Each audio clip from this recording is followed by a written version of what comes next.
I've been looking at ChatGPT, some of these content automation tools, and it's you got to admit, I mean, it's great to be able to have access to great information. Sometimes when you need to say something in a certain way, it's really cool to be able to kind of type in. It's like, how do I, find, how do I word this, phrase this particular communication I need to make to someone, and this could work in a proposal. This could work in any number of scenarios.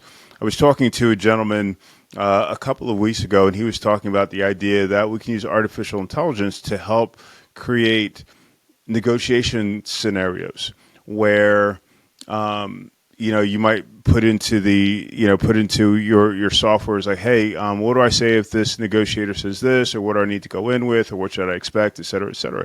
And, the system spits back answers, a lot of times, and it spits back answers that, would make sense. But what I've seen consistently is that, and this is perhaps, this generation where we are right now with artificial intelligence, is that the information is not as I'll use the term accurate. It's not always as relevant, or not always as on point.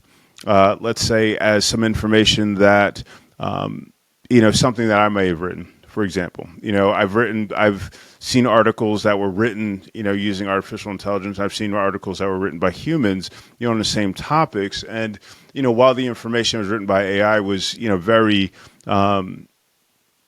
accurate, and complete, the information that was written by the writer was really written for the consumer, for a person that is, going to be getting value out of this. So, when we think in terms of thought leadership, when we think in terms of, creating arguments about certain topics, or speaking strongly about something that may not be as popular, I think that we're going to find that there's a lot of limitations, and I'm going to take this, across the board. When I'm looking at, more complex, I don't know, gut level decision making. Let's say, while we can have a logical approach, an approach that's completely logical, it's not necessarily taking into consideration the human element, which is always unpredictable. And we see this, as leaders, we see this all the time. We give a person a job, we pay them a certain amount of money, we expect them to come to work a certain amount of time. And, we can't guarantee, just because we put all these things in place to make a great environment, et cetera, does not mean that the human factor won't come into play, and that person may not be a great employee.